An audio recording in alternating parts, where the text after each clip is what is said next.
على هذه النية وفي كل نية صالحة ببركة هذا المجد المصلي في هذا الكتاب بجاه النبي وآل النبي صلى الله محمد صلى الله عليه وسلم. الفاتحة. أعوذ بالله من الشيطان الرجيم. بسم الله الرحمن الرحيم. الحمد لله رب العالمين الرحمن الرحيم مالك يوم الدين إياك نعبد وإياك نستعين صراط مستقيم صراط الذين أنعمت عليهم غير المغضوب عليهم ولا الضالين. اغفر لي ولوالدي آمين.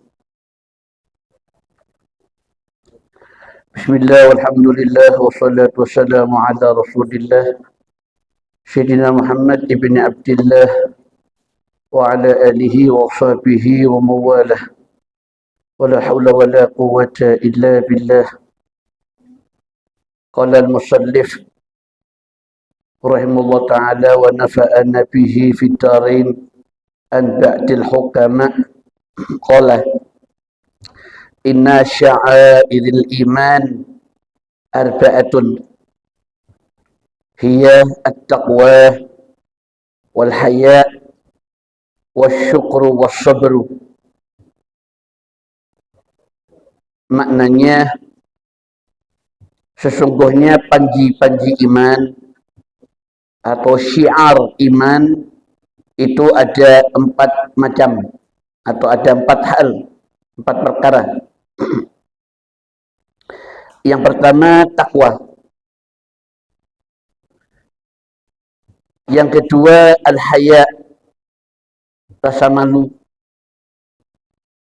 yang ketiga wasyukru, yaitu syukur, yang keempat wassabru, kesabaran. Hadirin hadirat rahimani rahimakumullah, Bapak Ibu saudara jamaah salat maghrib isya berjamaah insyaallah, jamaah Takdim Masjid Al-Muhajirin yang dimuliakan Allah Subhanahu wa taala. Malam ini yang kedua kita menyampaikan daripada kitab Wasiat Hikmah untuk Hamba Allah.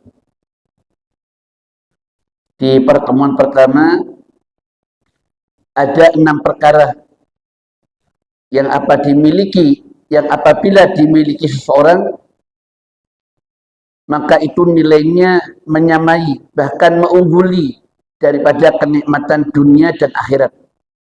6 perkara apabila kita miliki maka yang 6 itu menyamai bahkan mengungguli kenikmatan dunia dan akhirat. Dunia seisinya, maaf, bukan akhirat, dunia seisinya. Di antaranya at-ta'amu mariyu, makanan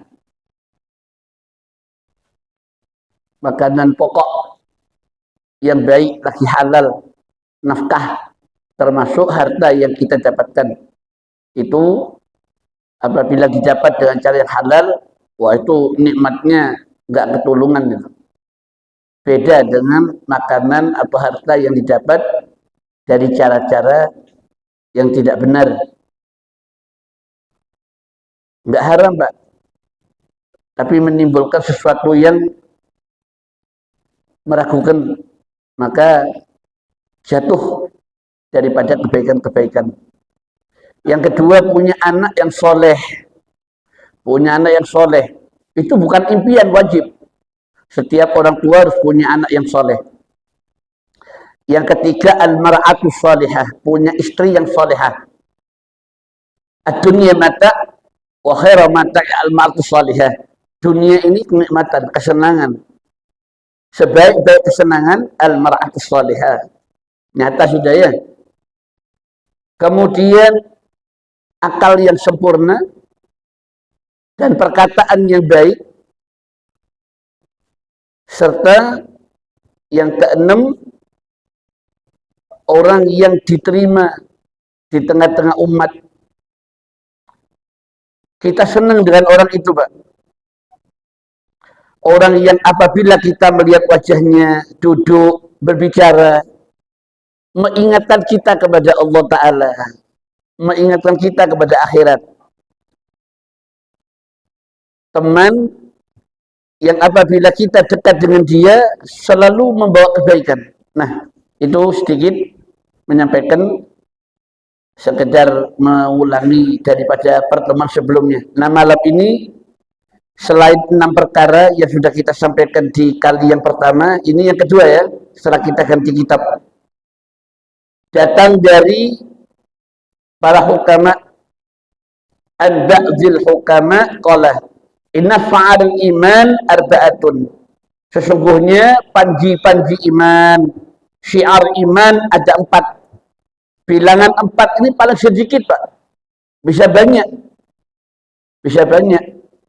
Termasuk panji-panji iman itu nanti ketika Al-Imam Mahdi turun. Imam Mahdi keluar. Ya, ada di tengah-tengah kehidupan umat manusia. Wallahu a'lam. Nah, nanti Imam Mahdi itu membawa panji-panji iman di akhir zaman itu ya. Dan dia keturunan Bani Tamim. Udah jelasin, Nabi menjelaskan. Nanti Imam Mahdi yang akan keluar itu adalah dari Bani Tamim. Seorang pemuda tangguh, alim. Yang punya sifat-sifat belum pernah ada. Bahkan disifatkan sebagaimana Rasulullah SAW. Bersifat dengan sifatnya Rasulullah SAW. Dari Bani Tamim. Sebagian ulama meyakini Imam Mahdi itu nanti adalah turunannya Abu Bakar Siddiq. Dia turunan dari Abu Bakar As-Siddiq. Beberapa pendapat mengakui ada hubungan dengan Abu Bakar As-Siddiq, salah satu sahabat Rasulullah. Dan beliau adalah seorang pemuda tangguh, berasal dari timur, lebih dikenal dengan orang bangsa timurnya daripada suku Tamimnya. Dia dari Bani Tamim, tapi dikenal orang dari timur. Ini sejarah ya. Nanti kita hubungkan, Pak, dengan 4 syiar Islam tadi itu. Nama beliau Syuaib bin Saleh. Dia bukan nama sebenarnya, tetapi merujuk pada salah satu bangsanya. Ciri-cirinya orangnya, kulitnya itu gak terlalu gelap, gak putih, gak hitam, gak coklat, kekuning-kuningan gitu, bagus. Selain beliau pemuda dari Tamim, disebutkan memiliki beberapa karakteristik watak, tutur katanya, bahasanya, dan dia orang yang bertakwa, pemalu, punya kesabaran. Kalau syukurnya jangan ditanya. Dan dia adalah satu-satunya pemuda yang punya peran sebagai pembawa panji-panji Al-Mahdi dan membantu kepada Imam Mahdi dalam menjalankan pemerintahannya. Wallahu a'lam. Nah, kitab ini menyebutkan ada 4 daripada panji-panji iman. Yang pertama, at-taqwa. Takwa selama ini yang kita sering diwasiatkan jadi rukun Jumat, batal kalau enggak disampaikan, yaitu hendaknya engkau melaksanakan perintah Allah dan menjauhi larangannya. Enggak cukup dengan penuh pemahaman, dengan penuh kesadaran, dengan penuh keikhlasan dalam rangka mendekatkan diri kepada Allah Subhanahu wa taala. Yang dilarang itu bukan tidak punya nilai. Sekecil apapun larangan Allah Ta'ala, jangan dikecil-kecilin. Misalnya dusta. Dusta itu nggak ada yang kecil. Dusta itu tidak ada yang ringan. Ya. Dan dia termasuk 40 kategori dosa yang berpengaruh rusak. Tidak hanya pada orangnya yang berdusta, tapi merusak sendi-sendi kehidupan. Bohong, dusta. Iya. Takwa. Atau diartikan takut. Maksudnya menunjukkan kesadaran bahwa orang itu merasa hadir Allah Subhanahu wa taala dan dia dibayang-bayangi dengan murkanya, dengan azabnya, sehingga selalu berusaha untuk melakukan amal-amal yang soleh, menjauhi perbuatan-perbuatan yang dilarang oleh Allah Subhanahu wa taala. Itulah takwa. Cuman di Jumat disingkat saja, bersama-sama kita melaksanakan perintah Allah dan menjauhi larangnya. Lebih dari itu tadi ada timbul rasa takut, merasa diawasi oleh Allah, dibayang-bayangi dengan rasa takutnya akan murkanya Allah, azabnya Allah, sehingga dia jauh daripada apa yang dilarang oleh Allah SWT. Sebaliknya, dia melaksanakan perintah Allah. Nuansanya, kesadarannya itu lebih kepada dia takut atas apa yang dilarang daripada dimotivasi dorong dia daripada kebaikan. Seperti itu. Kalau orang awam, udah selamatin aja sudah diri kita dari perkara-perkara yang tidak baik. Ya. Dari sana Allah Subhanahu wa taala akan membukakan jalan-jalan pintu-pintu kebaikan. Sebab perbuatan dosa itu ngotorin hati, ngotorin pikiran, ngotorin jiwa. Sulit untuk orang itu mendapatkan kebaikan.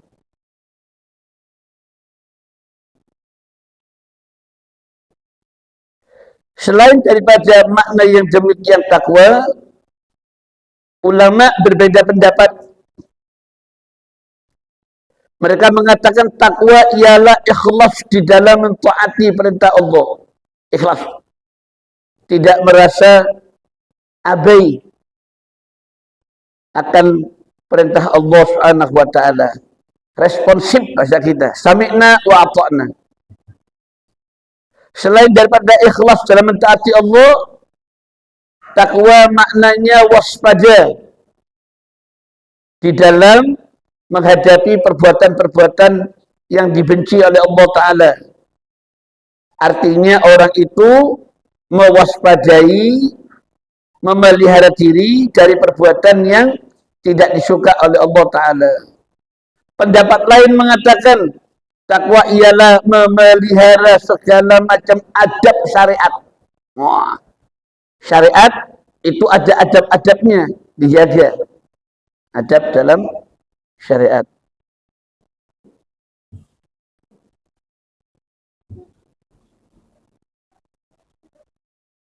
Ada lagi yang mengatakan takwa ialah mengikuti jejak Nabi sallallahu alaihi wasallam, baik dari sisi ucapannya maupun perbuatannya. Takwa. Diulangi, takwa timbulnya rasa takut, haibah, ta'zim kepada Allah, lalu lebih respon terhadap perintahnya dan meninggal larangannya dengan penuh kesadaran, pemahaman, semata-mata menjadi bahagian mendekatkan dia kepada Allah. Yang kedua, ulama berpendapat takwa adalah ikhlas dalam mentaati perintah agama, waspada, meninggalkan perbuatan yang dibenci oleh Allah Subhanahu wa taala. Pendapat lain mengatakan takwa ialah memelihara segala macam adab syariat. Yang lain mengatakan takwa ialah mengikuti jejak Nabi SAW, baik dari segi ucapan maupun perbuatannya. Nah, itulah panji-panji iman yang pertama, yaitu at-taqwa. Yang kedua, panji-panji iman yang kedua, yaitu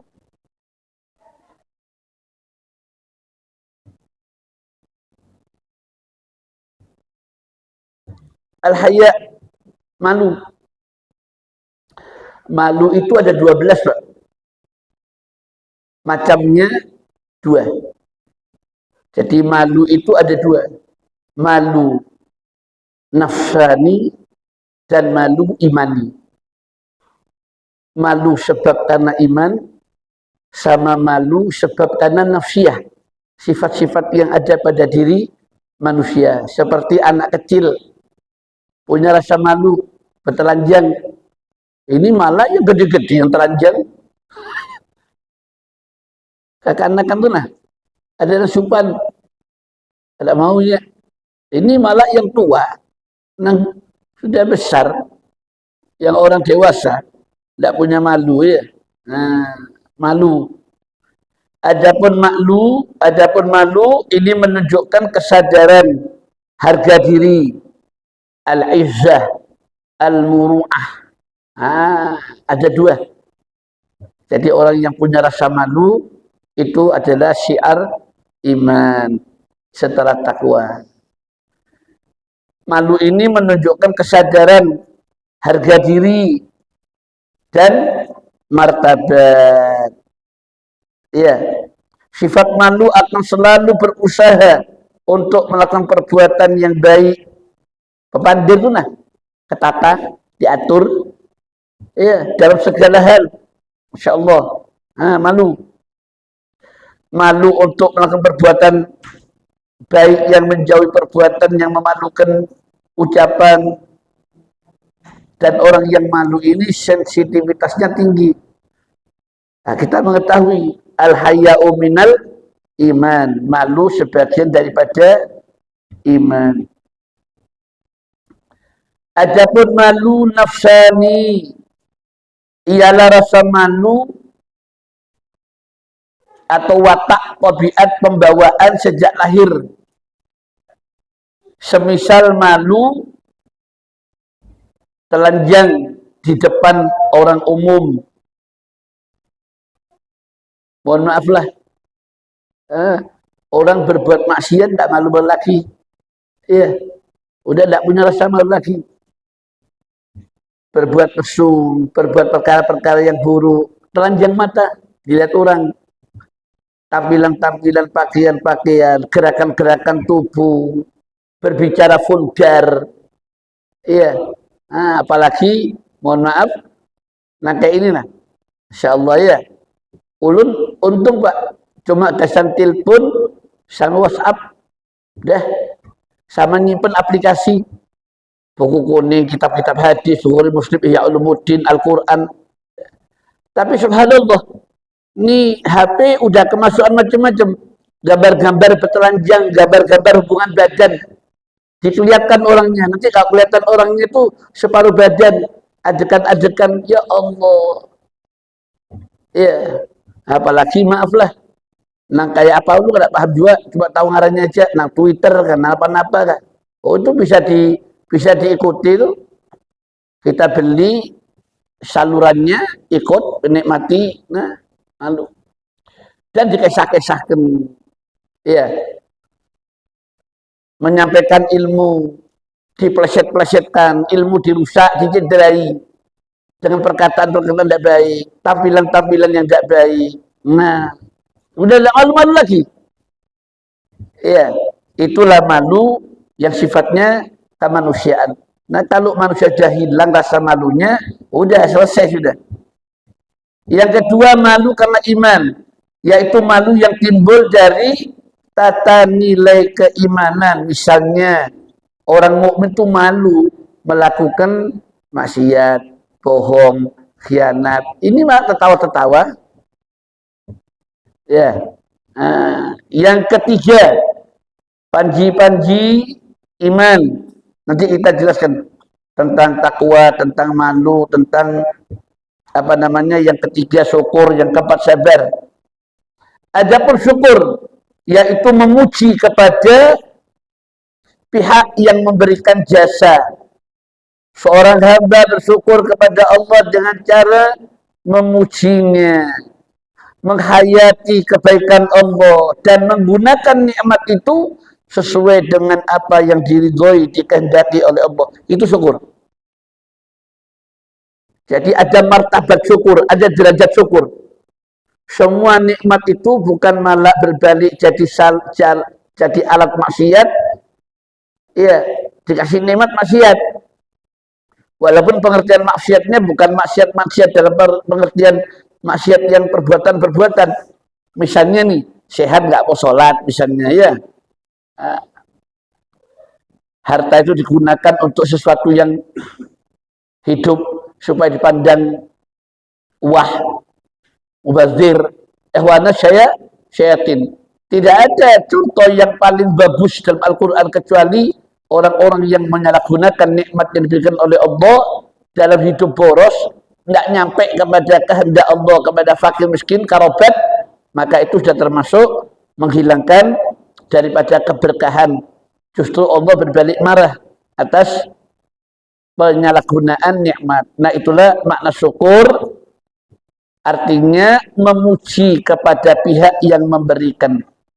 Sampian baik sama saya, wow, tak bela-belain, udah wajar. Ini malah situ baik, kita dolim, jahat. Nah, ya apa ini? Iya, ada kan? Ada orang baik dibalas jahat, iya, dimusuhi, di macam-macam ini. Masya Allah, padahal kebaikannya itu luar biasa. Nah, seperti itu gambaran kita orang-orang yang menyalahgunakan nikmat karunia Allah Subhanahu wa taala. Yang keempat, syiar panji-panji iman as-sabar. Sabar meninggalkan perbuatan yang mengadukan hal keadaan yang buruk selain kepada Allah Subhanahu wa taala. Nah, makanya Pak, orang yang sabar atas tertimpa suatu musibah, tidak boleh dia cerita. Untuk apa dia ceritakan? Mau tanya, misalnya ada orang dapat ujian musibah, cerita sama guru, sama Habib, untuk apa? Ada nggak bisa jawab?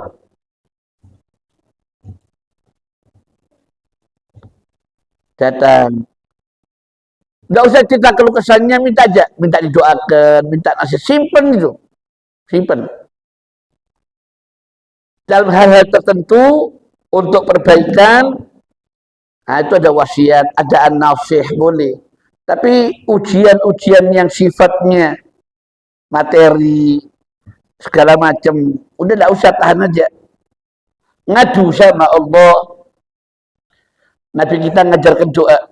Allahumma qani'na bima razaqtana wa asimna min haitsu nahaitana wa la tahzina ila man a'nahu anna wa hasyurna fi zumrati umat sayyidina Muhammad sallallahu alaihi wasallam wa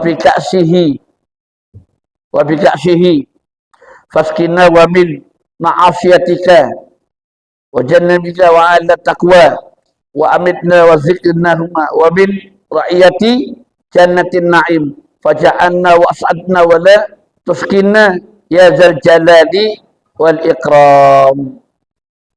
Ya Allah, jadikanlah kami puas dengan anugerah rezekimu. Ya Allah, jagalah kami agar tidak menolak. Jagalah kami dalam kelompok umat Sayyidina Muhammad. Ya, kebaikan-kebaikan. Ngeluh sama Allah, ngadu sama Allah. Itu sabar. Insyaallah oleh Allah Subhanahu wa taala dijadikan sebab rahmat, kebaikan, ditolong oleh Allah Subhanahu wa taala. Doa ini diceritakan ada seorang dia berdoa. Kalau di umatnya Nabi Musa doanya 60 tahun. Itu ada di bukunya Kiai Haji Jumadi Irin. Ya, dia berdoa merasa lama doanya nggak dikabulkan. Akhirnya doanya dengar sama Allah, dikabulkan. Dan Allah berikan kenikmatan surga atas rahmatnya. Orang itu tidak mau. Dia minta mendapatkan surga daripada ibadahnya. Lalu singkat cerita, disuruh ambil satu biji matanya, ditimbang kenikmatan biji mata dengan lamanya dia beribadah. Ternyata tidak menyamai nikmat satu mata. Tapi yang mau tak ceritakan bukan itu. Ada lagi di zaman Rasulullah orang berdoa, dia beribadah, abid, ahli ibadah, dia berdoa 60 tahun. Tidak pernah capek, tidak pernah lelah, semangat berdoa. Lalu Jibril menanya, kata Jibril, ya Allah, ini hambamu sekian puluh tahun berdoa, tapi aku ikut menyaksikan. Kayaknya tidak pernah ada satupun yang dia minta engkau berikan. Kira-kira gitu ya. Jadi hamba ini berdoa dan Jibril mengetahui bahwa tidak pernah melihat apa dari yang diharapkan munajatnya itu dikabulkan. Apa kata Allah? Jibril, biarkan hambaku ini berdoa terus. Aku lebih senang mendengarkan doanya daripada aku berikan. Bayangin, Pak. Insya Allah. Jadi karena Allah saking senangnya hambanya minta, maka dibiarkan. Ini kalau tidak orang-orang pilihan Allah, tidak bisa seperti ini. Nah, itulah sabar, sifat yang menunjukkan kemampuan untuk menahan diri dalam menghadapi baik kesulitan maupun kenikmatan. Dua-duanya sama. Wa imma dia diuji dengan kenikmatan atau diuji dengan sesuatu yang tidak menyenangkan, maka dia tetap di dalam kesabaran. Masya Allah. Nah, jamaah rahimakumullah, itu diantara beberapa penjelasan tentang syiar atau panji-panji iman, takwa, malu, syukur, dan sabar. Selain dia menjadi syiar, panji-panji, dia simbol dalam kehidupan sehari-hari, simbol. Dan kalau 4 orang ini ada di tengah-tengah kehidupan, mereka lah Pak, wali-wali Allah Subhanahu wa Ta'ala, penyelamat daripada azabnya Allah, ridhonya Allah yang turun. Nah, maka dikatakan panji-panji. Beda dengan tadi pemuda yang dari kalangan Bani Tamim yang mereka nanti akan muncul di tengah-tengah kehidupan di akhir zaman, Imam Mahdi yang terkenal masyhur. Nah, sekarang ada ini model-model hamba-hamba Allah Subhanahu wa Ta'ala yang mendapatkan karunia anugerah Allah Subhanahu wa Ta'ala dan dia menjadi simbol. Nah, simbol itu adalah sifat yang melekat secara kudrat. Makanya Pak, kita yang tua-tua, ya, ayo Pak, kita jadikan Pak anak-anak kita. Ini anak-anak ini kita arahkan. Nah, saya suka. Saya masuk beberapa masjid, tak ceritakan di mana-mana sudah ya.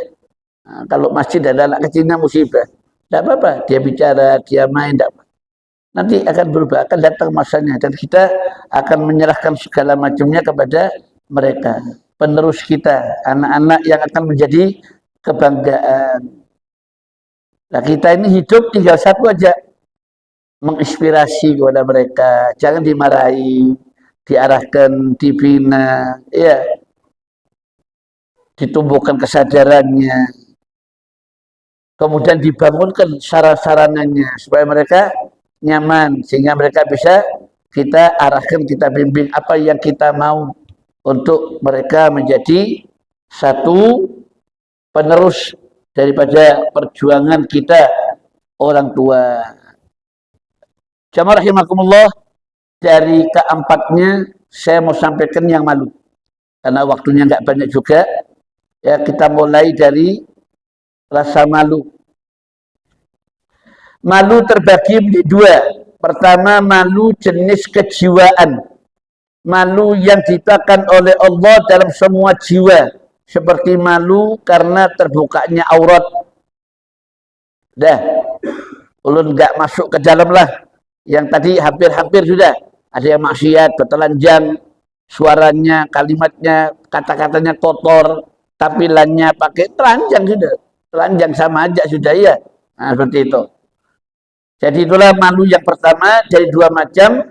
Malu yang memang Allah letakkan rasa malu itu di jiwa dan Allah yang menciptakan, itu bagus. Nah, kalau manusia hilang ini bukan manusia, binatang. Binatang. Yang kedua, malu imani, malu yang bersifat keimanan. Apa maksudnya malu sifat keimanan? Yaitu malu melakukan perbuatan yang tidak baik. Kelihatan Pak, zalim, dusta, nakal, curang, meniwas orang, bunguli orang. Nah, artinya malu yang dia tercegah darinya berbuat buruk. Seperti itu. Dan malu ini banyak macamnya. Malu banyak macamnya. Malu karena berbuat salah. Satu. Malu karena berbuat salah. Siapa yuk? Nabi Adam. Rabbana zalamna anfusana wa illam taghfir lana wa tarhamna lanakunanna minal khasirin. Ini malunya Nabi Adam. Belum ada makhluk yang namanya insan al-bafar, manusia, kecuali Adam, dan Adam menjadi teladan bagi kita anak cucunya untuk memiliki rasa malu. Ya. Dan Adam malu di mana? Di surga. Masya Allah. Bukan di dunia. Malunya di surganya Allah. Allah bertanya, wahai Adam, kenapa kamu lari dariku? Adam bersembunyi lari. Dulu ketika saya kecil, Adam itu menutup karena telanjang, ablah. Ya, menutup auratnya dengan daun. Dulu kita ceritakan orang tua kita tuh. Kata Allah, Adam, kenapa kau lari-lari untuk menyembunyikan diri? Adam jawab, apa bahasa kita? Kadak ya Tuhan naik. Ini bukan berdusta, menutupi rasa malunya. Aku malu kepadamu. Adam itu tidak pernah melihat ke langit, tidak pernah di atas, menunduk karena rasa malu. Yang kedua, malu karena ngakui keterbatasan diri. Tadi salah. Yang kedua, malu kalau orang itu punya keterbatasan, punya kelemahan, punya kekurangan. Bukan malah mau. Siapa ini? Siapa makhluknya Allah yang mengakui kalau dia terbatas pengetahuannya, kemampuannya? Malaikat. Malaikat. Subhanaka la ilma lana illa ma 'allamtana innaka antal alimul hakim. Adamnya Rabbana zalamna anfusana, malaikatnya subhanaka la ilma lana, mengakui dia tidak tahu, terbatas kemampuannya, ngaku. Ya, Maha suci Engkau ya Allah, Rabbana subhanaka la ilma lana illa ma 'allamtana innaka antal alimul hakim. Yang ketiga, malu karena pengagungan atau rasa malu karena semakin tinggi ilmunya, semakin tinggi ma'rifatnya sama Allah, semakin dia mengenal Allah, semakin malu. Masya Allah, ya. Nah ini harus kita proses ini, berusaha kita. Sejauh mana semakin kita mengenal Allah menimbulkan malu kepada Allah Subhanahu wa taala. Apalagi ibadah kita dibanding nikmat-nikmatnya sedikit. Nah, malu. Terlalu banyak nikmat yang Allah berikan kepada kita sementara kita belum enggak sesuai, malu. Yang keempat, malu karena akhlak. Budi pekerti, kelembutan hati. Orang tuh semakin dia punya moral, punya akhlak, punya etika, malu. Jangan lagi dengan Allah, dengan manusia bagus. Iya. Malu karena kehalusan budi. Siapa? Rasulullah SAW.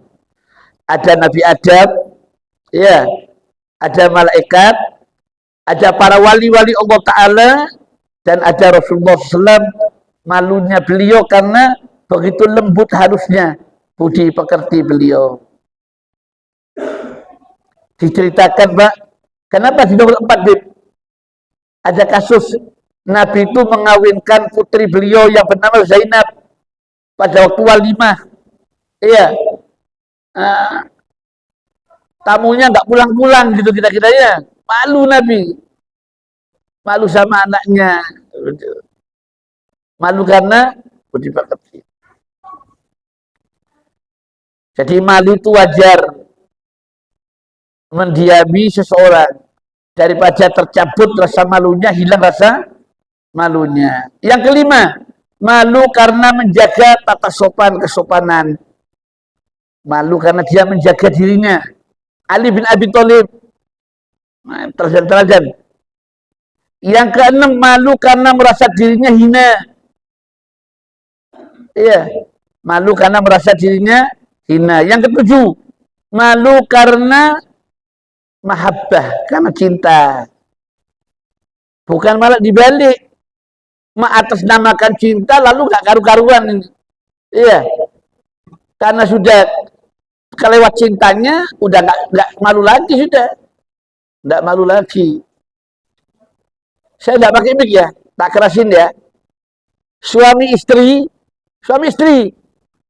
itu di kitabnya nama-nama Allah, nadratu rajulun ila badani mar'ah, dilarang laki-laki memandang tubuhnya perempuan walaupun istrinya, apalagi orang lain. Suami mandang telanjang bulat istrinya itu kurang adab, kurang bagus. Boleh aja, tidak dilarang. Saya tidak ngelarang lah, ini ilmu lah.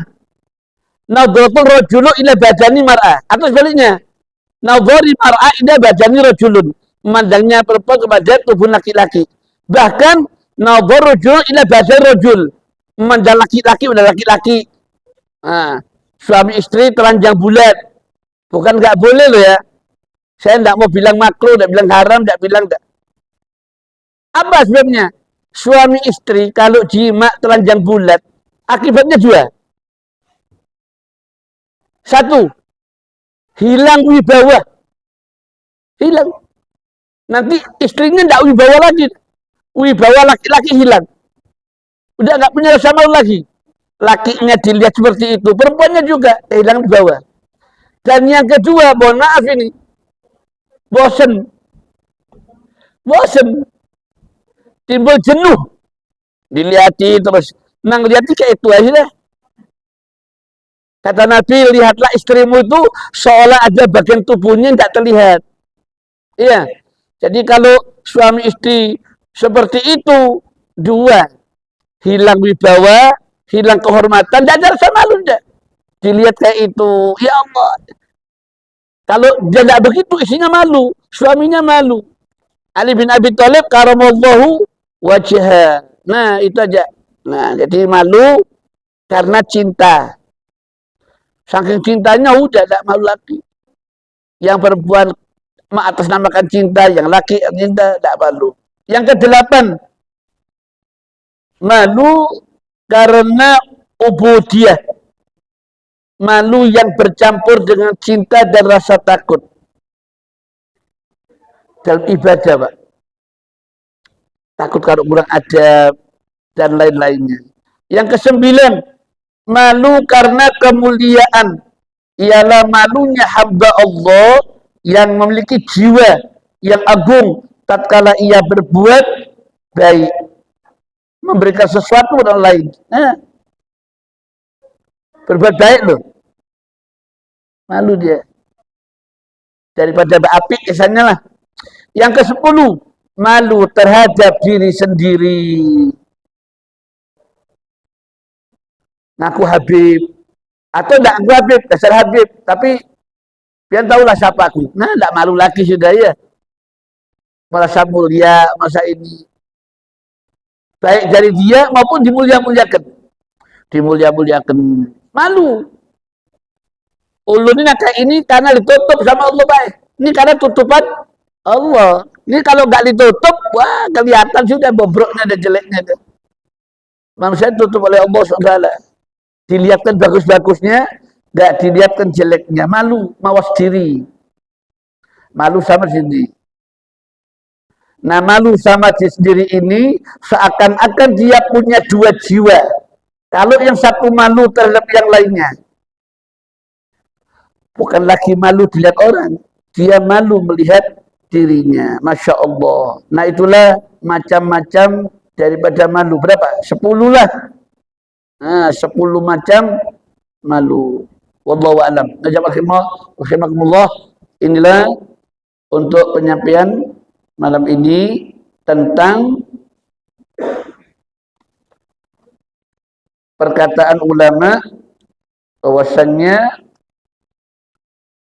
inna sya'airil iman arba'atun.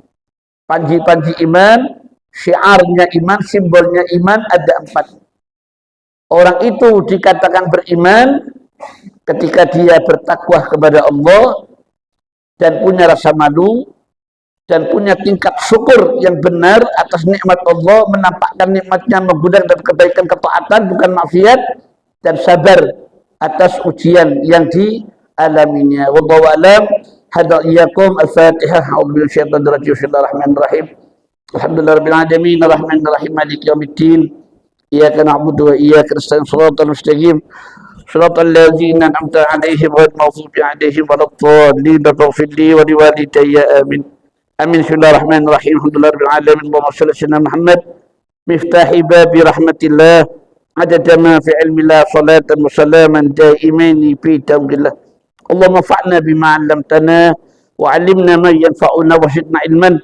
Allahumma ij'al jam'ana hadza jam'an maghfura. Allahumma ij'al jam'ana hadza jam'an marhuma wa tafarruqana ba'd tafarruqan ma'suman. Nas'aluka khaira ilmina wa khaira amalina wa khaira najah wa khaira hayatina wa khaira ma madkhal as-sawab. Allahumma haqqiq imanana warfa' درجة تقبل في آية المجلس. ربنا آتنا في الدنيا حسنة وفي الآخرة حسنة وقنا الحمد لله رب العالمين. تقبل الله منكم. Ulun mohon izin lah, ada waktu berapa? 3 menit, 4:03 lah. Mau ke Temanggung Kayapi, Junjung Pui lah, ada acara. Mereka habis isya langsung acara. Tadi udah rangkaian.